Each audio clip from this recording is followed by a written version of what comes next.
सियावर रामचंद्र की, सियावर रामचंद्र की जय सिया राम। उत्तर प्रदेश की राज्यपाल आनंदीबेन पटेल,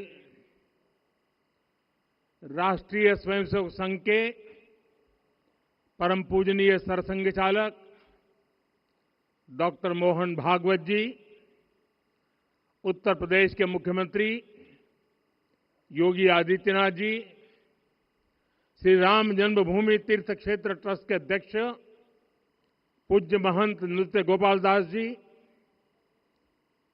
पूज्य संत समाज,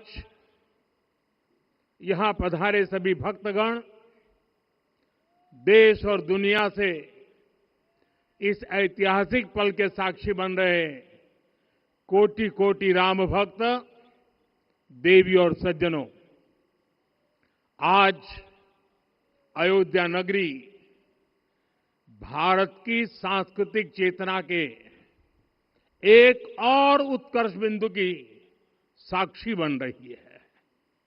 आज संपूर्ण भारत, संपूर्ण विश्व राममय है।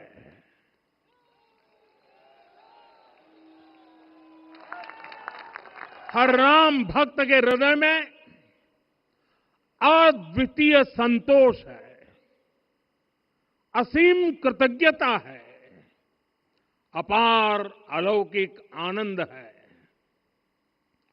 सदियों के घाव भर रहे हैं, सदियों की वेदना आज विराम पा रही है, सदियों का संकल्प आज सिद्धि को प्राप्त हो रहा है। आज उस यज्ञ की पूर्णाहुति है जिसकी अग्नि 500 वर्ष तक प्रज्वलित रही, जो यज्ञ एक पल भी आस्था से डिगा नहीं, एक पल भी विश्वास से टूटा नहीं।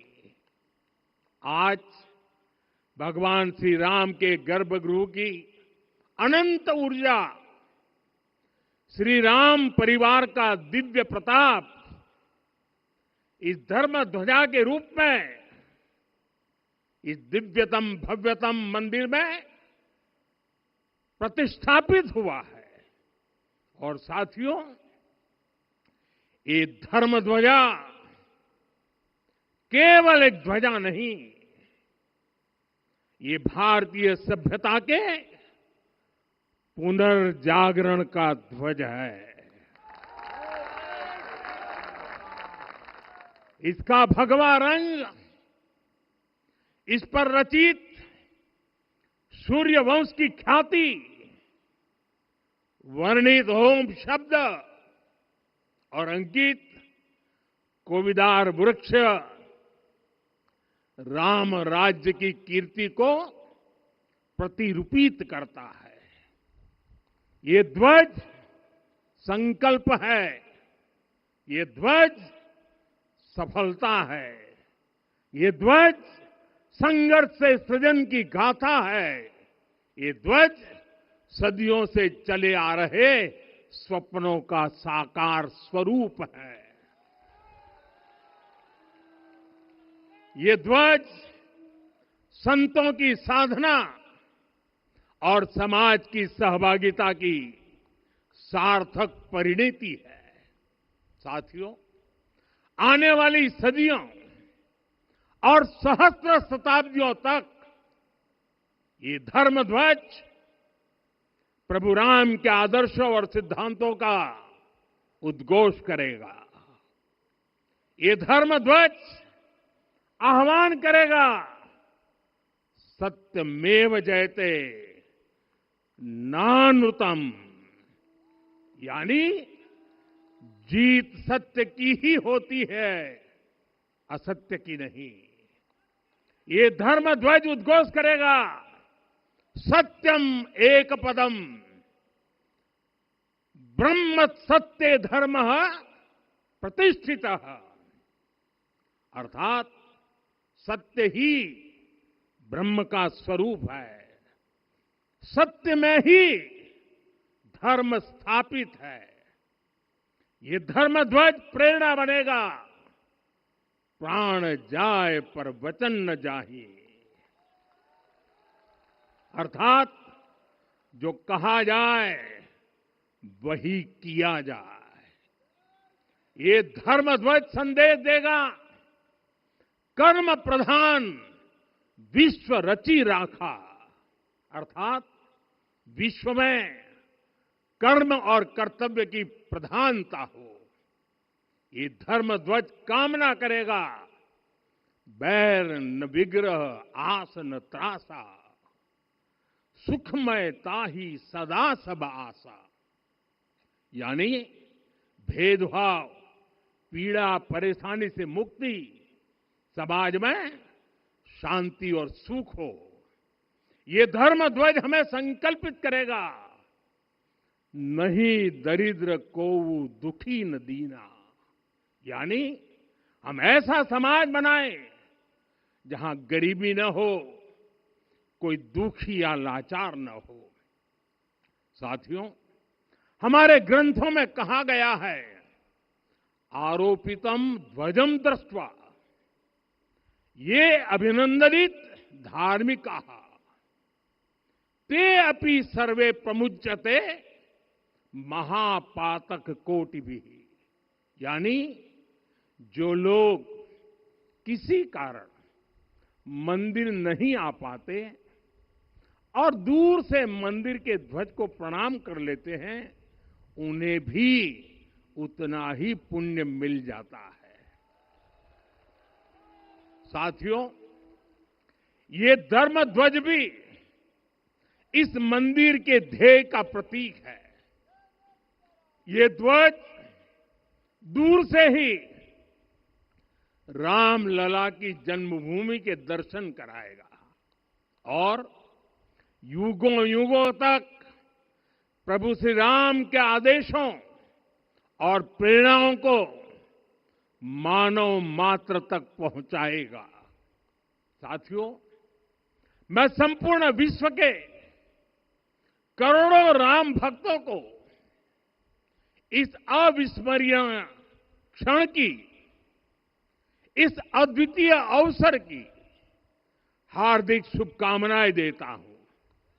मैं आज उन सभी भक्तों को भी प्रणाम करता हूं, हर उस दानवीर का भी आभार व्यक्त करता हूं जिसने राम मंदिर निर्माण के लिए अपना सहयोग दिया। मैं राम मंदिर के निर्माण से जुड़े हर श्रमवीर, हर कारीगर, हर योजनाकार, हर वास्तुकार, सभी का अभिनंदन करता हूं।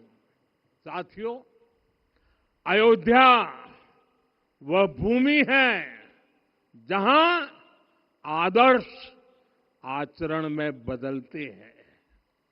यही वह नगरी है जहां श्री श्री राम ने अपना जीवन पथ शुरू किया था। इसी अयोध्या ने संसार को बताया कि एक व्यक्ति कैसे समाज की शक्ति से, उसके संस्कारों से पुरुषोत्तम बनता है। जब श्री राम अयोध्या से वनवास को गए तो वे युवराज राम थे, लेकिन जब लौटे तो मर्यादा पुरुषोत्तम बनकर के आए और उनके मर्यादा पुरुषोत्तम बनने में महर्षि वशिष्ठ का ज्ञान, महर्षि विश्वामित्र की दीक्षा, महर्षि अगस्त्य का मार्गदर्शन, निषाद राज की मित्रता, मां शबरी की ममता, भक्त हनुमान का समर्पण, इन सब की अनगिनत ऐसे लोगों की महत्वपूर्ण भूमिका रही है। साथियों, विकसित भारत बनाने के लिए भी समाज की इसी सामूहिक शक्ति की आवश्यकता है। मुझे बहुत खुशी है कि राम मंदिर का दिव्य प्रांगण भारत के सामूहिक सामर्थ्य की भी चेतना स्थली बन रहा है। यहां 7 मंदिर बने हैं। यहां माता शबरी का मंदिर बना है, जो जनजातीय समाज के प्रेम भाव और आतिथ्य परंपरा की प्रतिमूर्ति है। यहां निषादराज का मंदिर बना है। ये उस मित्रता का साक्षी है जो साधन नहीं, साध्य को, उसकी भावना को पूजती है। यहां एक ही स्थान पर माता अहिल्या है, महर्षि वाल्मीकि है, महर्षि वशिष्ठ है, महर्षि विश्वामित्र है, महर्षि अगस्त्य है और संत तुलसीदास है। रामलला के साथ साथ इन सभी ऋषियों के दर्शन भी यहीं पर होते हैं। यहां जटायु जी और गिलहरी की मूर्तियां भी हैं, जो बड़े संकल्पों की सिद्धि के लिए हर छोटे से छोटे प्रयास के महत्व को दिखाती है। मैं आज हर देशवासी से कहूंगा कि वो जब भी राम मंदिर आए तो सप्त मंदिर के दर्शन भी अवश्य करें। ये मंदिर हमारी आस्था के साथ साथ मित्रता, कर्तव्य और सामाजिक सद्भाव के मूल्यों को भी शक्ति देते हैं। साथियों, हम सब जानते हैं हमारे राम भेद से नहीं, भाव से जुड़ते हैं। उनके लिए व्यक्ति का कुल नहीं, उसकी भक्ति महत्वपूर्ण है। उन्हें वंश नहीं, मूल्य प्रिय है। उन्हें शक्ति नहीं, सहयोग महान लगता है। आज हम भी उसी भावना से आगे बढ़ रहे हैं। पिछले 11 वर्षों में महिला, दलित, पिछड़े, अति पिछड़े, आदिवासी, वंचित, किसान, श्रमिक, युवा, हर वर्ग को विकास के केंद्र में रखा गया है। जब देश का हर व्यक्ति, हर वर्ग, हर क्षेत्र सशक्त होगा, तब संकल्प की सिद्धि में सबका प्रयास लगेगा और सबके प्रयास से ही 2047 जब देश आजादी के 100 साल मनाएगा, हमें 2047 तक विकसित भारत का निर्माण करना ही होगा।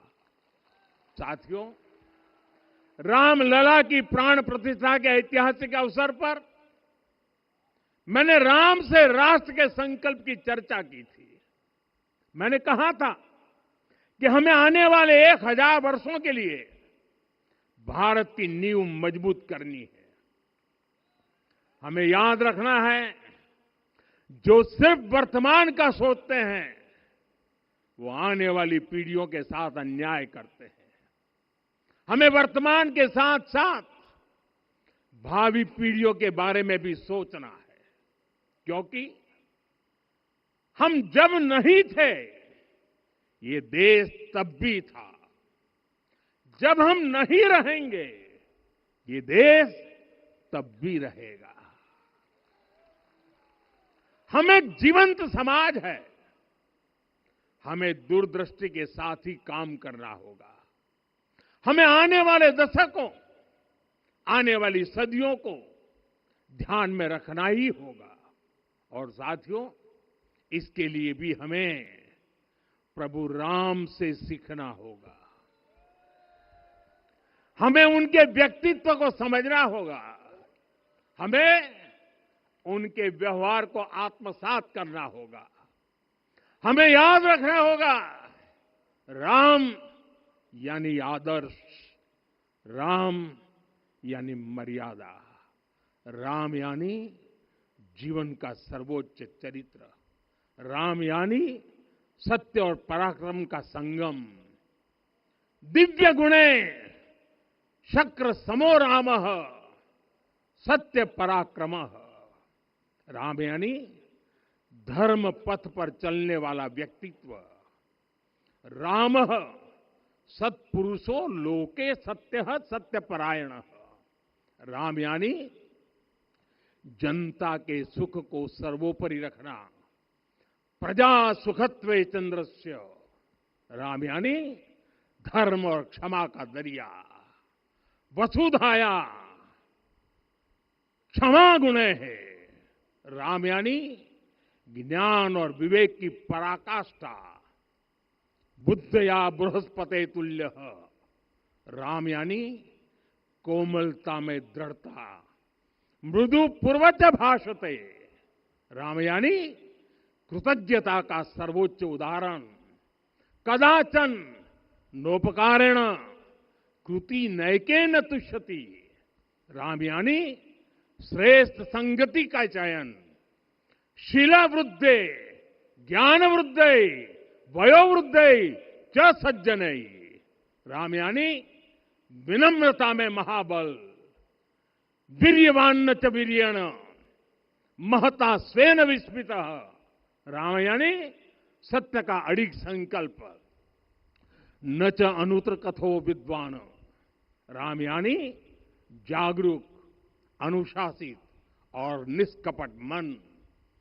निस्तिंद्र अपम्रत च स्वदोष परदोषवित।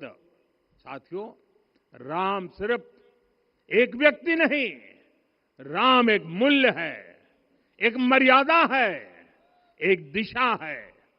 अगर भारत को साल 2047 तक विकसित बनाना है, अगर समाज को सामर्थ्यवान बनाना है, तो हमें अपने भीतर राम को जगाना होगा। हमें अपने भीतर के राम की प्राण प्रतिष्ठा करनी होगी। और इस संकल्प के लिए आज से बेहतर दिन और क्या हो सकता है। साथियों, 25 नवंबर का यह ऐतिहासिक दिन अपनी विरासत पर गर्व का एक और अद्भुत क्षण लेकर आया है। इसकी वजह है धर्म ध्वजा पर अंकित कोविदार वृक्ष। ये कोविदार वृक्ष इस बात का उदाहरण है कि जब हम अपनी जड़ों से कट जाते हैं तो हमारा वैभव इतिहास के पन्नों में दब जाता है। साथियों, जब भरत अपनी सेना के साथ चित्रकूट पहुंचे तो लक्ष्मण ने दूर से ही अयोध्या की सेना को पहचान लिया। ये कैसे हुआ? इसका वर्णन वाल्मीकि जी ने किया है। और वाल्मीकि जी ने क्या वर्णन किया है? उन्होंने कहा है, विराजित उद्गत स्कंधम कोविदार ध्वजः रथे। लक्ष्मण कहते हैं, राम, सामने जो तेजस्वी प्रकाश में विशाल वृक्ष जैसा ध्वज दिखाई दे रहा है, वही अयोध्या की सेना का ध्वज है। उस पर कोविदार का शुभ चिन्ह अंकित है। साथियों, आज जब राम मंदिर के प्रांगण में कोविदार फिर से प्रतिष्ठित हो रहा है, यह केवल एक वृक्ष की वापसी नहीं है, यह हमारी स्मृति की वापसी है, हमारी अस्मिता का पुनर्जागरण है, हमारी स्वाभिमानी सभ्यता का पुनः उद्घोष है।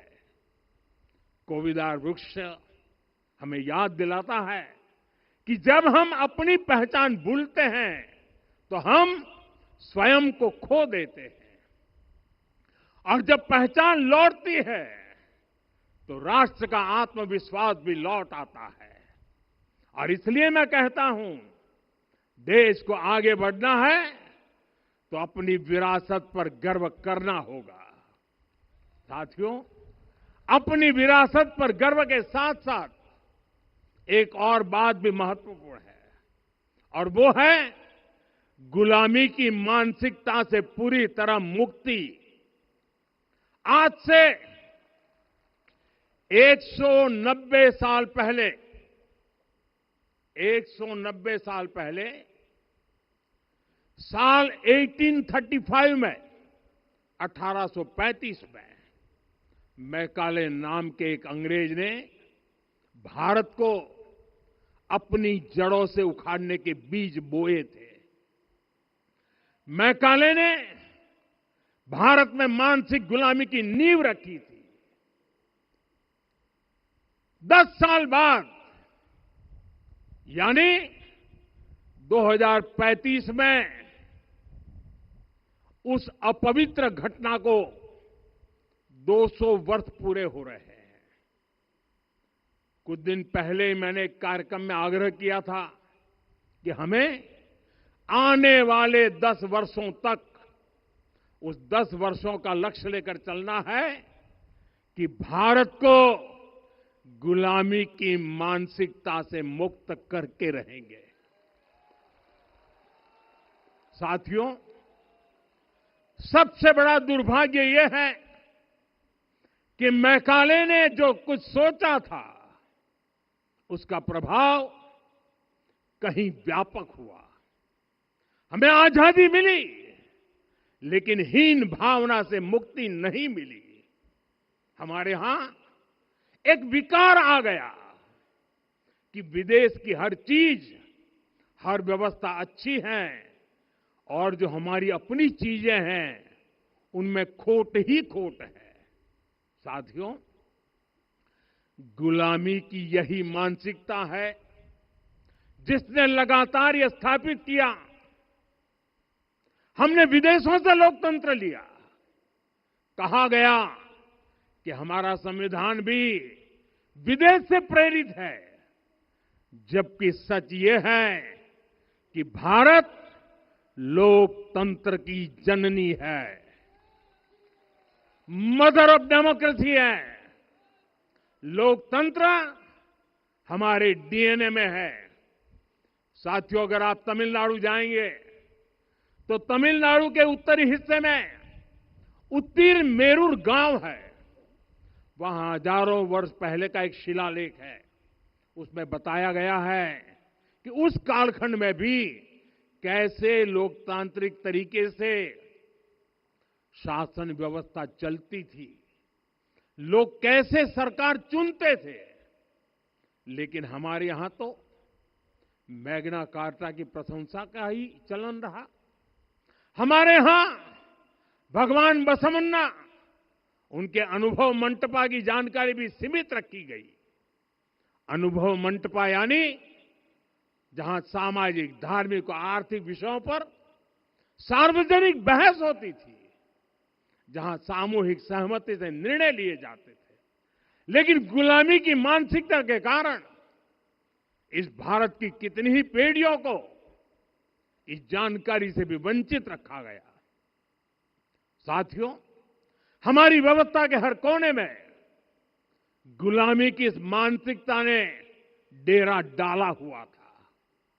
अब याद करिए, भारतीय नौसेना का ध्वज सदियों तक उस ध्वज पर ऐसे प्रतीक बने रहे जिनका हमारी सभ्यता, हमारी शक्ति, हमारी विरासत से कोई संबंध नहीं था।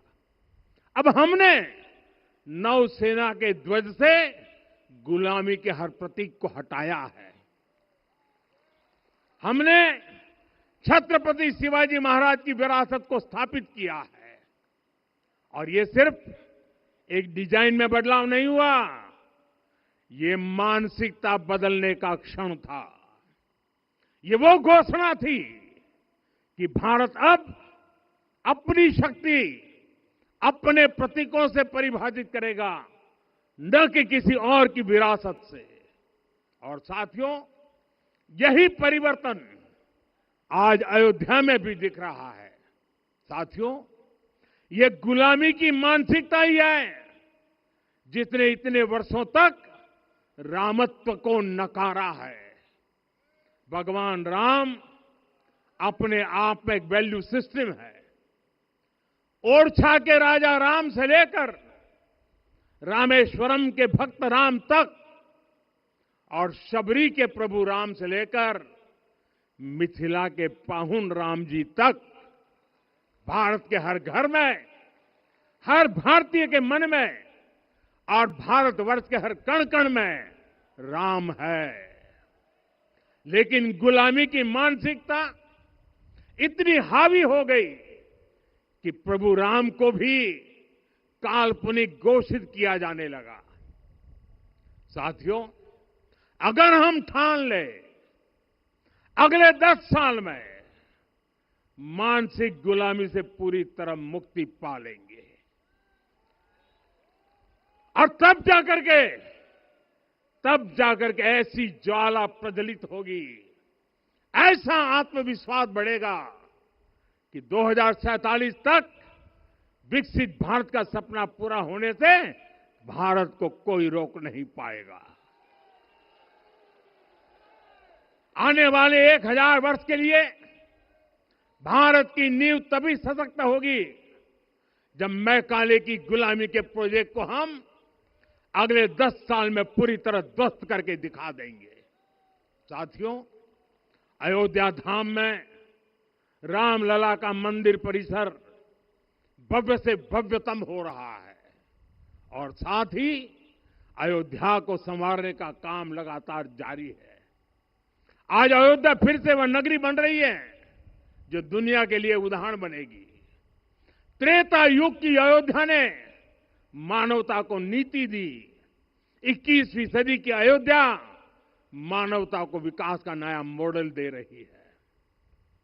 तब अयोध्या मर्यादा का केंद्र थी, अब अयोध्या विकसित भारत का मेरुदंड बनकर उभर रही है। साथियों, भविष्य की अयोध्या में पौराणिकता और नूतनता का संगम होगा।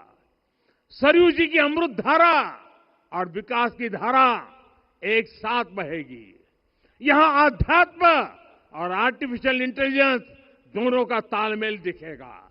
राम पथ, भक्ति पथ और जन्मभूमि पथ से नई अयोध्या के दर्शन होते हैं। अयोध्या में भव्य एयरपोर्ट है। अयोध्या में आज शानदार रेलवे स्टेशन है। वंदे भारत और अमृत भारत एक्सप्रेस जैसी ट्रेनें अयोध्या को बाकी देश से जोड़ रही हैं।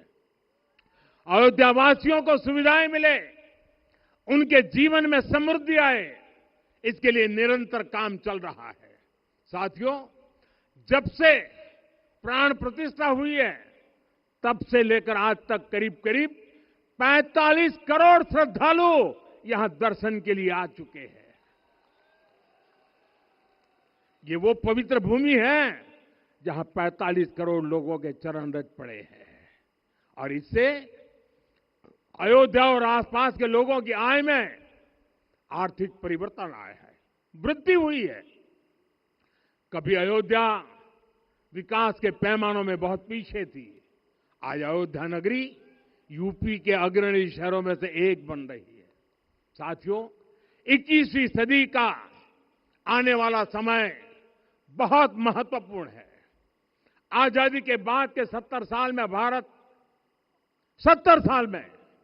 भारत विश्व की 11वीं सबसे बड़ी अर्थव्यवस्था बना। 70 साल में 11वीं। लेकिन पिछले 11 साल में ही भारत विश्व की 5वीं सबसे बड़ी अर्थव्यवस्था बन चुका है। और वो दिन दूर नहीं जब भारत विश्व की 3री सबसे बड़ी अर्थव्यवस्था भी बन जाएगा। आने वाला समय नए अवसरों का है, नई संभावनाओं का है और इस अहम कालखंड में भी भगवान राम के विचार ही हमारी प्रेरणा बनेंगे। जब श्री राम के सामने रावण विजय जैसा विशाल लक्ष्य था, तब उन्होंने कहा था, सौरज धीरज ते ही रथ चाका, सत्यशील दृढ़ ध्वज पताका। बल विवेक दम परहित गोरे, क्षमा कृपा समता रजु जोरे। यानी रावण पर विजय पाने के लिए जो रथ चाहिए, शौर्य और धैर्य उसके पहिए हैं, उसकी ध्वजा सत्य और अच्छे आचरण की है, बल विवेक संयम और परोपकार इस रथ के घोड़े हैं, लगाम के रूप में क्षमा दया और समता है जो रथ को सही दिशा में रखते हैं। साथियों, विकसित भारत की यात्रा को गति देने के लिए ऐसा ही रथ चाहिए, ऐसा रथ जिसके पहिए शौर्य और धैर्य हो, यानी चुनौतियों से टकराने का साहस भी हो और परिणाम आने तक दृढ़ता से डटे रहने का धैर्य भी हो। ऐसा रथ जिसकी ध्वजा सत्य और सर्वोच्च आचरण हो, यानी नीति नियत और नैतिकता से समझौता कभी न हो। ऐसा रथ जिसके घोड़े बल विवेक संयम और परोपकार हो, यानी शक्ति भी हो बुद्धि भी हो अनुशासन भी हो और दूसरों के हित का भाव भी हो।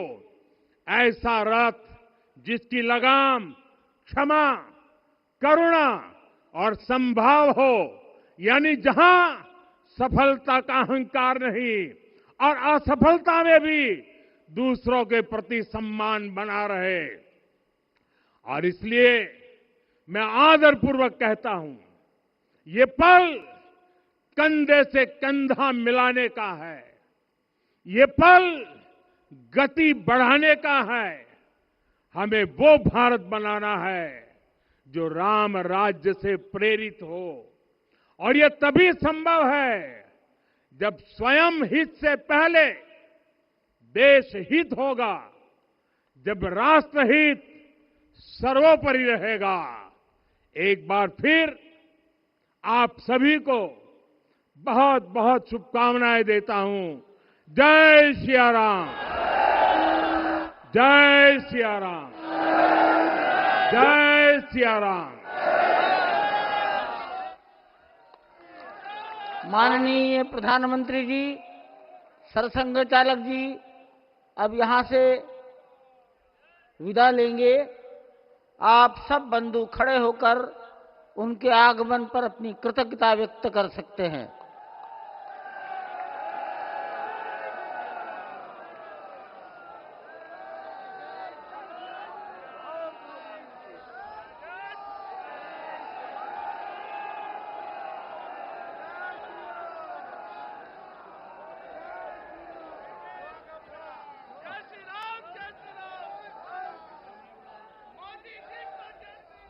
पूज्य महंत नृत्य गोपाल दास जी को